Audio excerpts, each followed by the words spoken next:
这么晚了，你还游水，吓了我一跳。这么晚了，你还划船？天气太冷了，上来坐坐吧。不能上来。为什么？因为我喜欢裸泳。哦。假如半夜你在湖中遇到这样赤条条的美女，会不会害怕？先别急着回答，因为看到最后一定会吓得你两腿发软。这部《水鬼》是风月大师李翰祥50年前的作品，虽然没有任何夸张特效和吓人一跳的惊悚桥段，但细细品味却让人有一种细思极恐、脊背发凉的后怕。故事从一个诡异的命案现场开始，接到报警后，周围的吃瓜群众纷纷围观，警方和救护人员迅速赶到碧潭湖边，只见地上躺着2个人，一个已经凉透了，法医初步判断死亡超过2小时，而另一个在法医检查后居然还有口气，法医立刻对其施救。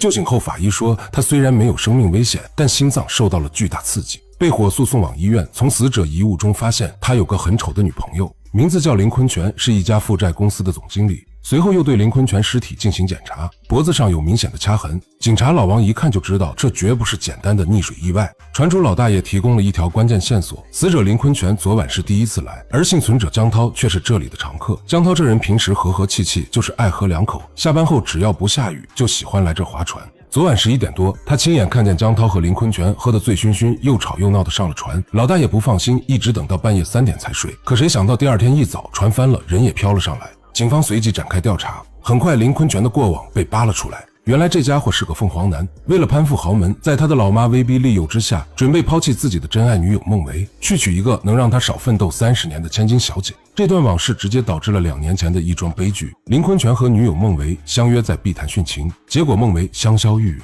而身为游泳健将的林坤全却奇迹般的活了下来。如今他又死在了同一个地方，这其中到底有什么蹊跷？警方百思不得其解，而昏迷的江涛成了唯一的突破口。在医院里，江涛悠悠转醒。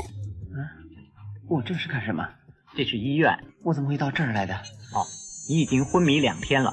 前2天，你跟你的朋友林坤全在碧潭划船落水遇救了。林坤全，他怎么了？很不幸，已经……当得知好友林坤全已死，他痛苦万分。可当警察问起当晚除了他们俩是否还有第3人时，江涛的反应却让所有人大跌眼镜。他惊恐地问：“你们真的没有看见那个女的？”“没有，岸上除了你们2位，没有第3者。”“难道她真的是鬼？”看着警察怀疑的眼神，江涛只好从头说起。他自称是个社恐，30岁了还没有女朋友，平时就爱喝点小酒。酒酣耳热之际，最喜欢深夜一人来碧潭划船，享受那种整个世界都属于我的帝王感觉。可就在不久前的一个晚上，他发现这片水域不止他一个人。就在江涛万分紧张之际，一个赤条条的身影突然从小船边钻出，把他吓了一跳。那是一个身材极好的美女，经常在深夜国泳。江涛壮着胆子打招呼，还把自己的外套递了过去。俗话说酒壮怂人胆，平时看见女人就面红耳赤的江涛，居然开始调戏美女。美女不但没有生气，还和江涛相谈甚欢。在交谈中得知，美女也几乎天天来这游泳，连下雨天都不例外。2人仿佛找到了知音，江涛想跟她约定，以后每晚都在此见面，却被一口回绝。江涛开玩笑说：“难道你怕我是坏蛋，还是怕这湖里有水鬼？”他吓唬美女。租船大爷说过，这地方不干净，经常有人在这块大石头上跳水自杀。美女听完只是冷笑，问他自己像不像鬼。江涛用广东话俏皮地回答：“你呀，鬼咁靚，鬼咁精，鬼咁顽皮啊！”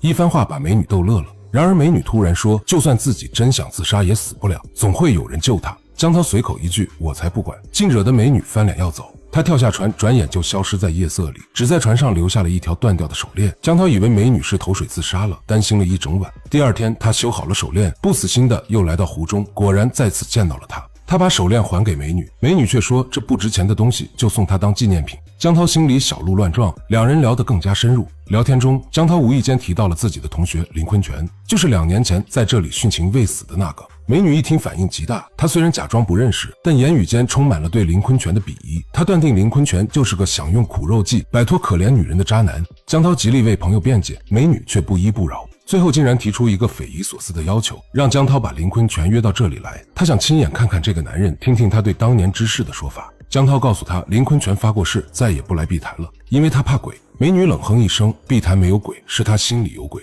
此时的江涛彻底沦陷，为了给美女留下好印象，也为了给朋友证明，江涛决定铤而走险。他一个电话把林坤全约了出来，酒过三巡，菜过五味，他以一会要见美女的理由，把林坤全灌得烂醉，然后拉着林坤全向他的禁地碧潭走去。林坤全看着前方很面熟，却又想不起是哪里。江涛提醒他，这是碧潭。